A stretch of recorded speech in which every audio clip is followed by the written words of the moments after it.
Briefly, can you each tell us about your organisation and the roles your members and customers play in importing and exporting goods? So we're a customs clearance broker dealing in all aspects of import and export compliance, customs documentation, we have multinationals, manufacturers, food importers, exporters, we're 40 strong based in one location in Felixstowe, doing around about 3,000 declarations for our big customers a month, and that's 3,000 moves a month for our big customers. Thank you. Mr. Whelan. ACETA is a trade organisation. It was originally conceived in the early 70s as a forum for discussions with customs on implementation and running of automated customs clearance systems for import and export. From the beginning, it's evolved to become one of the leading practical trade associations. The membership is very broad, including importers, exporters, service providers, software houses, logistics companies and consultancies. I don't know if you've seen this National Audit Office report that's out this morning about UK border preparedness. It was widely reported in the media today. One of the key things is this, the report talks about outside the customs union, we might go from handling 55 million customs declarations a year to 260 million customs declarations a year. Now, you guys are sort of in the business of that sort of paperwork. That's your thing. The NAO also say it could mean somewhere between 145,000 traders and 250,000 traders making customs declarations for the first time. Just give us a sense of the scale of potentially for your, not for your sector. That is a pretty big change. Huge. How big? How big? Of a factor of, is it an increase of 20%, 30% or more? Doubling? It depends on the nature of the declaration that needs to be completed. It's all well and good telling you how many declarations you've got, but we have a full declaration which may take, as an experienced member of my team, 10 to 15 minutes to complete.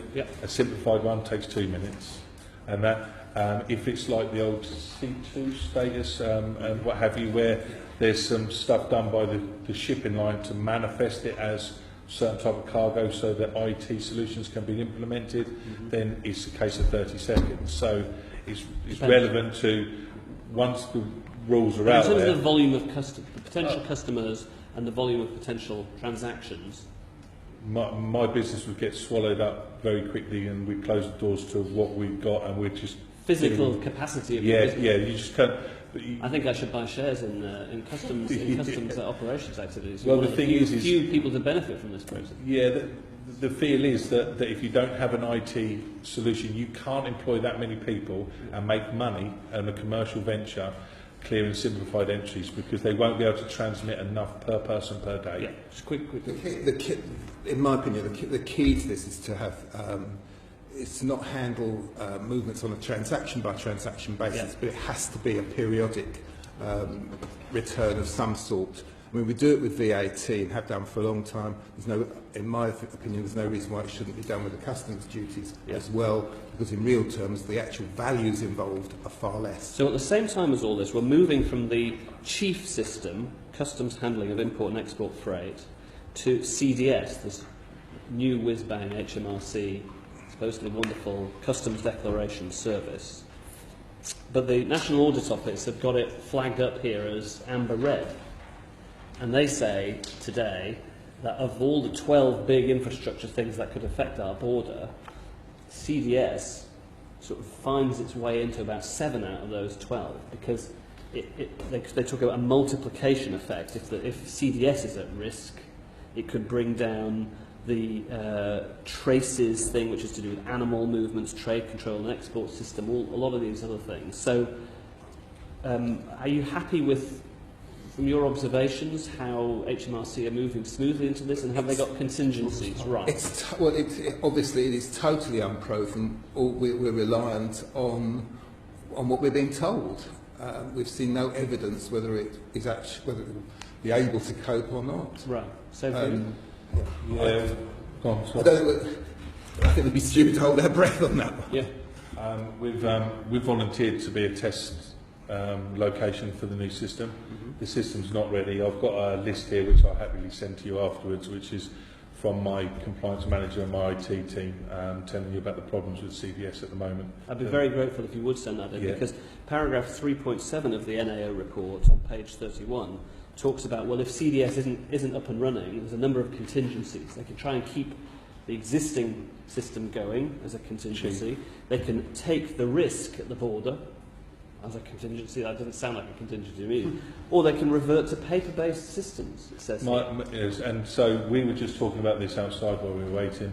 I'm ready with my staff to handwrite entries just in case, because Chief won't cope. On a paper base. Yeah, that's it, yeah. So Chief, the current system, we're So led we to could believe be, won't at the cope. same time as going up to that massive volume, potentially Yeah. 250,000 extra transactions, at the same time we could be having to fall back on paper basis. Potentially, and that all of Rich's members and certainly my customers, all they care about is the delays, because the manufacturers that I represent and what have you, if they have delays on the port and their manufacturing has to stop for an hour, Yeah. they're talking of tens of thousands of pounds per hour. And as we're policymakers here, Yeah. right, this is your chance to tell us, because we're ahead of this happening, how worried should we be about this? Very.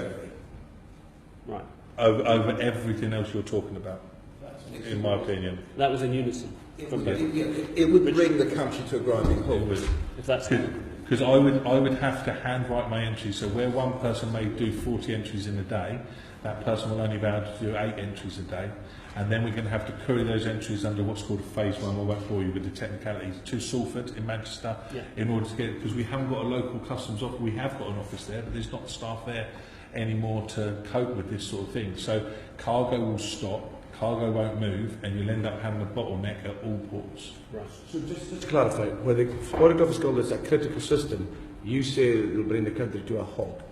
Most definitely. The To me, CDS it's the system- most important thing.